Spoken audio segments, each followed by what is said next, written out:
Hello friends, sociology classes में आप सबका स्वागत है। आज हम डिस्कस करने वाले हैं मैरिज, फैमिली और किनशिप के बारे में।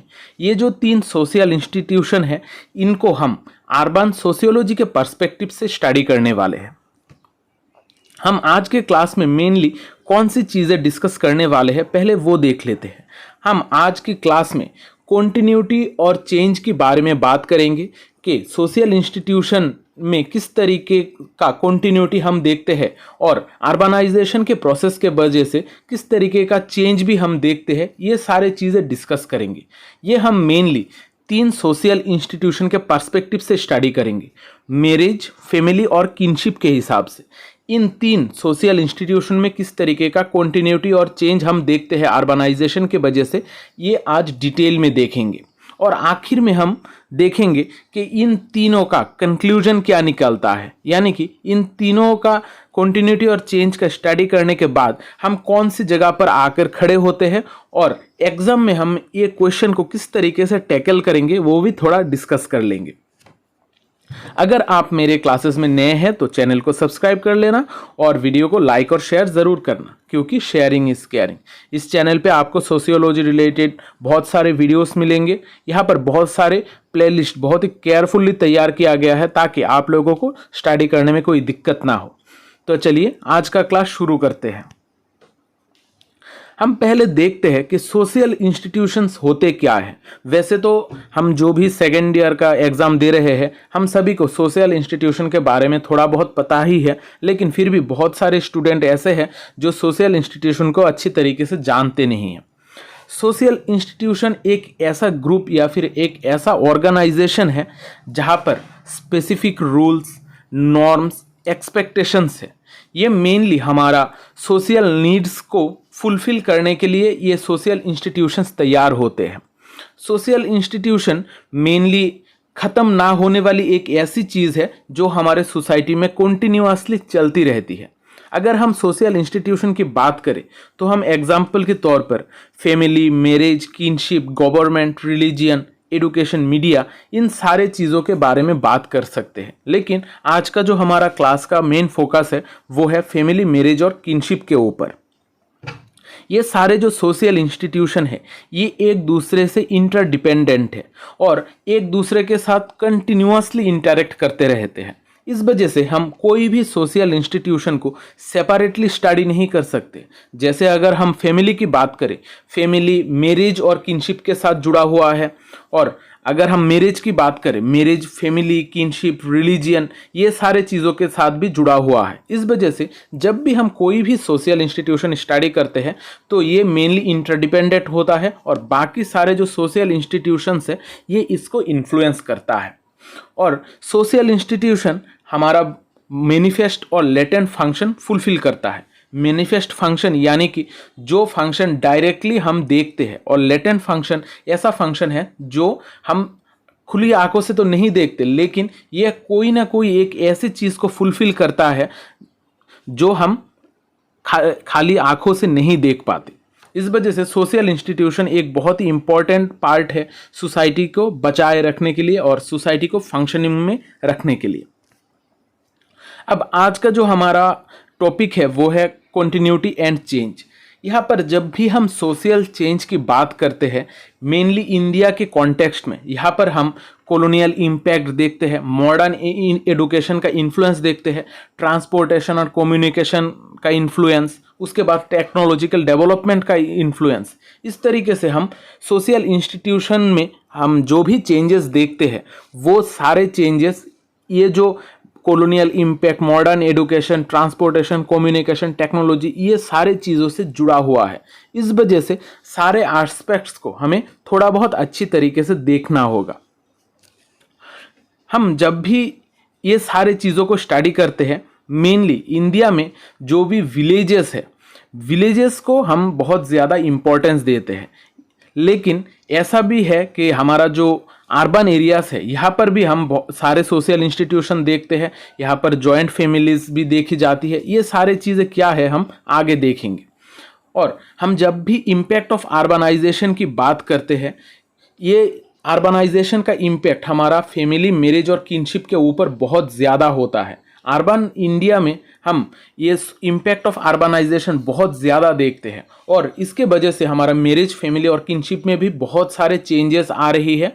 ये सारे चेंजेस क्या है आज के क्लास में हम डिस्कस करेंगे। हम पहले देखते हैं continuity and change the institution of marriage, यानी कि मैरिज के इंस्टीट्यूशन में हम किस तरीके का कॉन्टिन्यूटी और चेंज देखते हैं। मैरिज एक ऐसा सोशल इंस्टीट्यूशन है जो हम ट्रेडिशनली चला आ रहा है। ये रिलीजियन के बेसिस पे अलग अलग तरीके का हम मैरिज रिचुअल्स, सेरेमोनीज देखते हैं। यहाँ पर जब भी हम इंडिया की बात करते हैं, इंडिया का मैरिज मेनली कास्ट के साथ जुड़ा हुआ होता है। आप रूरल एरियाज़ की बात करो या फिर अर्बन एरियाज़, हर जगह पर हम कास्ट का इन्फ्लुएंस ज़रूर देखते हैं और ये मैरिज कास्ट के साथ ही लिंक्ड है। ये जो मैरिज है, मैरिज के वक्त हम कास्ट या फिर जाति एंडोगेमी को बहुत ज़्यादा दिमाग में रखते हैं और जब भी रूल्स ऑफ मैरिज की बात आती है तो कास्ट के हिसाब से ये सारे रूल्स तैयार होते हैं। इस वजह से डिफरेंट रिलीजियन में अलग तरीके का रूल्स होता है, डिफरेंट कास्ट में भी अलग तरीके का रूल देख पाते हैं और रीजन के बेसिस पे, यानी कि इंडिया के एक पार्ट के मुकाबले दूसरे पार्ट में भी हम अलग अलग तरीके का मैरिज का रूल्स देखते हैं। इस वजह से इंडिया में बहुत सारे रूल्स रेगुलेशंस हम मैरिज को लेकर देखते हैं जो इस इंस्टीट्यूशन को बहुत ही एक बेहतर एक इंस्टीट्यूशन बनाता है, जिसको स्टडी करने में सोशियोलॉजिस्ट बहुत ही आगे निकल के आते हैं। अब हम अगर पुराने ज़माने की बात करें, जब हम पिछले 25 सालों के पहले की बात करें, तब हमारा जो ये इंटरकास्ट मैरिज है ये बहुत ही कम होता था और जो भी इंसान ये इंटरकास्ट मैरिज करता था या फिर उसको ये कास्ट बैरियर को तोड़ने की कोशिश करता था तो उसको बहुत ही बुरे हालात से गुजरने पड़ते थे, यहाँ तक कि उनको मार भी दिया जाता था। लेकिन आजकल का जो हमारा सिचुएशन है, ये सिचुएशन थोड़ा डिफरेंट है पिछले टाइम के मुकाबले।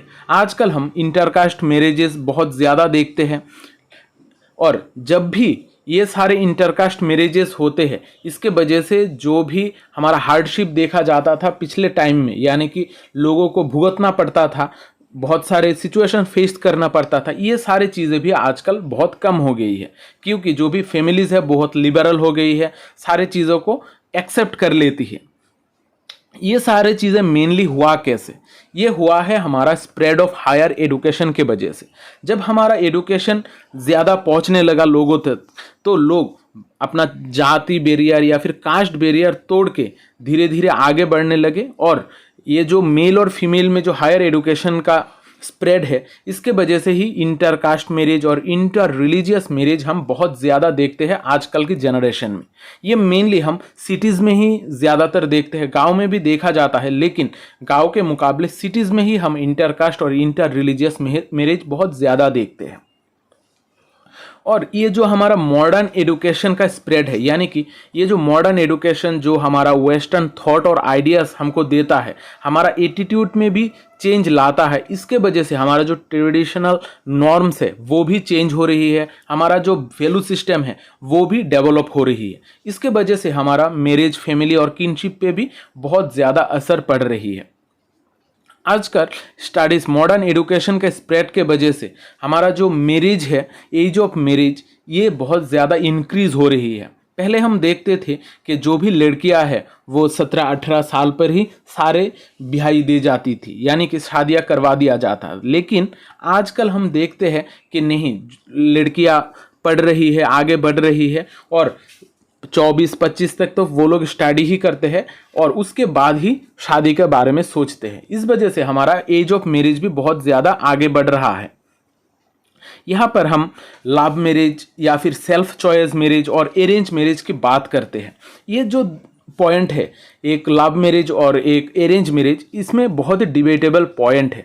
लव मैरिज या फिर सेल्फ चॉइस मैरिज में हम इंटरकास्ट मैरिज देखते हैं, इंटर रिलीजियस मैरिज देखते हैं, लेकिन नॉर्मली जब भी हम अरेंज मैरिज की बात करते हैं, यहाँ पर हम इंटर कास्ट या फिर इंटर रिलीजियस मैरिज नहीं देखते हैं, क्योंकि यहाँ पर जब भी चूज़ किया जाता है अपने स्पाउस को, यानी कि जो भी उसके साथ शादी होगी, ये जब चूज़ किया जाता है तो कास्ट एंडोगमी को दिमाग में रखते हुए ही चूज़ किया जाता है।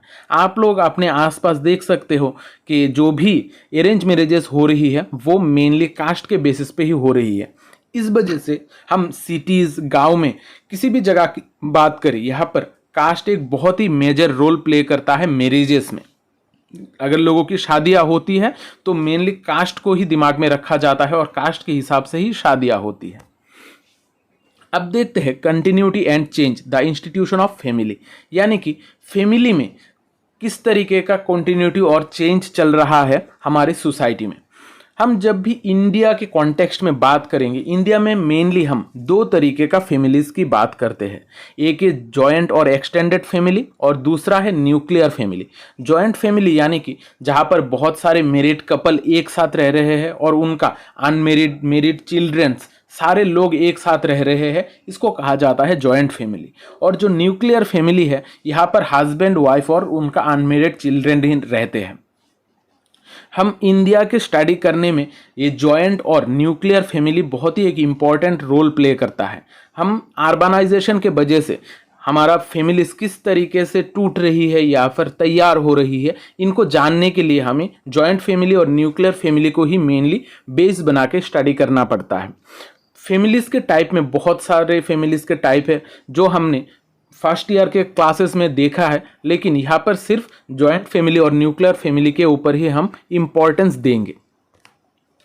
अब जब भी अर्बनाइजेशन का प्रोसेस के बात करते हैं, लोगों का मानना है कि हम इनिशियली इस तरीके से सोचते हैं, एज्यूम कर लेते हैं कि जो भी अर्बनाइजेशन के प्रोसेस है उसके वजह से फैमिली साइज छोटी होती जा रही है और फैमिली का जो बॉन्ड है वो भी टूटता जा रहा है, जिस वजह से जॉइंट फैमिलीज टूटकर आजकल हम न्यूक्लियर फैमिलीज देखते हैं।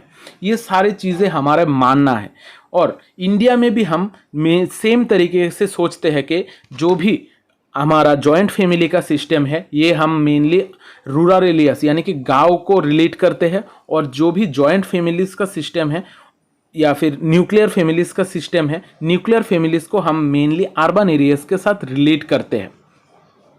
लेकिन हम जो भी सोशियोलॉजिस्ट है उन्होंने बहुत सारे फैमिलीज को स्टडी किया है, बहुत सारे जगहों को, रूरल एरियाज, अर्बन एरियाज को स्टडी किया है। उन्होंने ये सारे स्टडीज़ के बाद ये पाया है कि ये जो हाइपोथेसिस है कि जो जॉइंट फैमिली है वो रूरल एरियाज का मेन फेनोमेना है और जो हमारा न्यूक्लियर फैमिली है वो अर्बन एरियाज का फेनोमेना है, ये जो हाइपोथेसिस है ये सही नहीं है, क्योंकि जो भी अर्बन एरियाज़ है वहाँ पर भी हम जॉइंट फैमिलीज देखते हैं, बड़े बड़े जॉइंट फैमिलीज भी अर्बन एरियाज़ में दिखाई देते हैं। इस वजह से ये जो हाइपोथेसिस है ये हाइपोथेसिस इतना ज़्यादा रिलेवेंट नहीं है। अब हम देखते हैं principle of the residential unit of पार्थिकिन, यानी कि हमारा जो मेन रेसिडेंशियल यूनिट है वो है पार्थिकिन। पार्थिकिन यानी कि पितृकुल, जो भी उनके फादर के सॉन्स होंगे, बच्चे होंगे, वो एक साथ एकजुट होकर ही उनको कहा जाता है पार्थिकिन।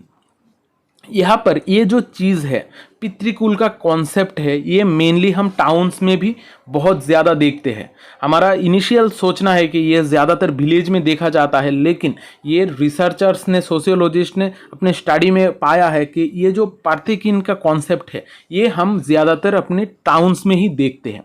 यहाँ पर बहुत सारे लोग, मेरिड कपल्स, मेरिड ब्रदर्स एक साथ एकजुट होकर रहते हैं अपने पिता के मरने के बाद भी। और यहाँ पर हम जब भी अर्बन एरियाज़ की बात करते हैं, यहाँ पर बहुत सारे अपर कास्ट के लोग हम देखते हैं और अपर इकोनॉमिक क्लासेस के लोग भी देखते हैं। ये सारे जो लोग हैं ये मेनली जॉइंट फैमिलीज़ में ही रहना पसंद करते हैं। वो लोग चाहते हैं कि एक साथ एकजुट होकर रहे। हम जब भी बहुत सारे लोगों को देखते हैं, बड़े बड़े लोगों को देखते हैं, आप लोग देखिएगा कि वो लोग मेनली अपना ग्रुप फॉर्म करके रहते हैं और अपनी जो फैमिली है उसको बहुत ज़्यादा इम्पोर्टेंस देते हैं। इस वजह से जॉइंट फैमिली का जो सिस्टम है वो हम अर्बन एरियाज़ में भी बहुत ज़्यादा देखते हैं। ये जो जॉइंट फैमिली का इम्पोर्टेंस है, ये जो अपर क्लासेस के लोग हैं वो लोअर क्लासेस के मुकाबले बहुत ज़्यादा देते हैं इम्पोर्टेंस जॉइंट फैमिलीज़ को। ये ज़रा आप लोग याद रखना। अब देखते हैं continuity and change the institution of kinship. Kinship में किस तरीके का कॉन्टिन्यूटी और चेंज देखते हैं। किनशिप यानी कि हमारा आत्मीयता, कौन हमारा आत्मीय है, कौन हमारा भाई है, कौन बहन है, ये सारे कॉन्सेप्ट भी बहुत इंपॉर्टेंट होते हैं हमारी सोसाइटी में।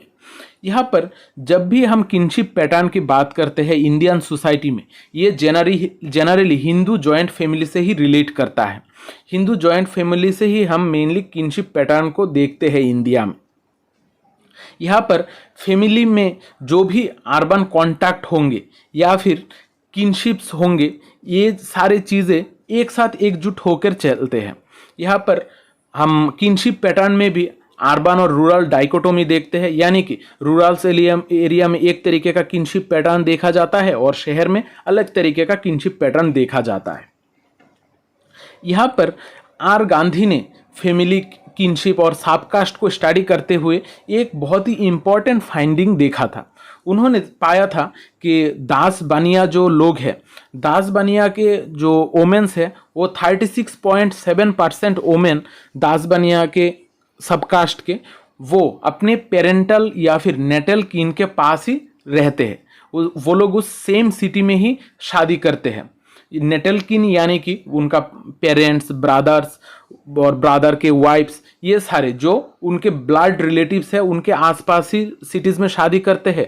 और 55% जो दास बनिया वोमेन्स है वो लोग अपने नेटल किन से ही सबसे ज़्यादा इंटरेक्ट करते हैं, यानी कि वो अपना ब्लड रिलेटिव से ही ज़्यादा इंटरेक्ट करते हैं अपने एफिनल रिलेटिव्स के मुकाबले। यहाँ पर जब किनशिप की बात की जाती है, किनशिप से ही अर्बन एरियाज़ में ज़्यादातर जो रिक्रूटमेंट ऑफ रेसिडेंस है वो हम देखते हैं, यानी कि जो भी ब्लड रिलेटिव या फिर एफिनल रिलेटिव है वो लोग अपने भाई बहन को शहरों में लेके आते हैं और उनको ही काम देने की कोशिश करते हैं अपने ऑफिस या फिर किसी भी जगह पर, और अपने आसपास ही रखना पसंद करते हैं लोगों को, यानी कि वो लोग मेनली जॉइंट फैमिलीज फॉर्म करना पसंद करते हैं ताकि वो लोग एक साथ एकजुट होकर रह सके। अब देखते हैं हम कंक्लूजन ये सारे स्टडीज़ का क्या निकल के आते हैं।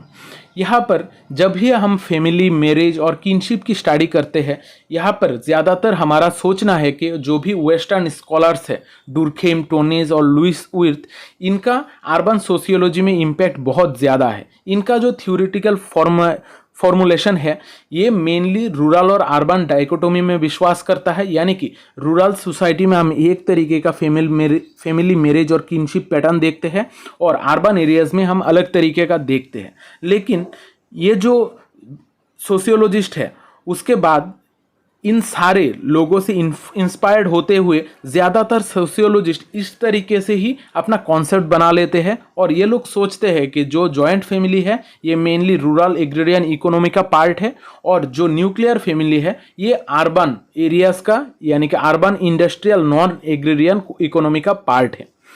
लेकिन हम इंडिया के केस में जब IP देसाई, KM कपाड़िया, रामकृष्ण मुखर्जी, ये सारे लोगों ने जब फैमिली मैरिज और किनशिप को स्टडी किया है अर्बन इंडिया में, तब उन्होंने इस चीज़ को कॉन्ट्रेरी किया है, यानी कि कहा है कि ये जो चीज़ें हैं, ये जो पुराने थियोरेटिकल फॉर्मलाइजेशन के वेस्टर्न वर्ल्ड के, ये इंडिया में अप्लाई नहीं होते हैं, क्योंकि इंडिया में न्यूक्लियर फैमिली, जॉइंट फैमिली हम शहरों में भी देखते हैं और ज़्यादातर शहरों में जो बड़े बड़े क्लास है, इकोनॉमिक क्लास है, वो लोग मेनली जॉइंट फैमिली को ही बहुत ज़्यादा इम्पोर्टेंस देते हैं। इस वजह से ये जो डाइकोटोमी है पुराने ख्यालात और आजकल की इंडियन अर्बन सोशियोलॉजिस्ट के ख्यालात, इसमें बहुत अंतर है। यहाँ पर जो भी चेंजेस हो रही है हमारा सोशल इंस्टीट्यूशन में, फैमिली मैरिज और किनशिप पैटर्न में, ये धीरे धीरे एडजस्ट हो रही है हमारी आजकल की दुनिया के साथ। ये बहुत ही चेंज देखा जा रहा है हम ये सारे पैटर्न्स में, और जितना ज़्यादा हमारा सोसाइटी चलता जाएगा, आगे बढ़ता जाएगा, मॉडर्न होता जाएगा, इन सारे पैटर्न्स में भी इतना ज़्यादा चेंज होती जाएंगी और सोसाइटी इसके हिसाब से एडजस्ट करती रहेंगी। इस वजह से ये जो पैटर्न्स है वो आगे भी बहुत चेंज होंगी और धीरे धीरे इसमें भी हम बहुत ज़्यादा मॉडर्नाइजेशन का इम्पैक्ट देख पाएंगे। और जो हमारा हायर एजुकेशन का स्प्रेड है इसमें बहुत ज़्यादा एक इम्पॉर्टेंट रोल प्ले करता है। आशा करता हूँ आज का जो ये सोशल इंस्टीट्यूशन यानी कि मैरिज, फैमिली और किनशिप का क्लास है ये आप लोगों को अच्छा लगा होगा।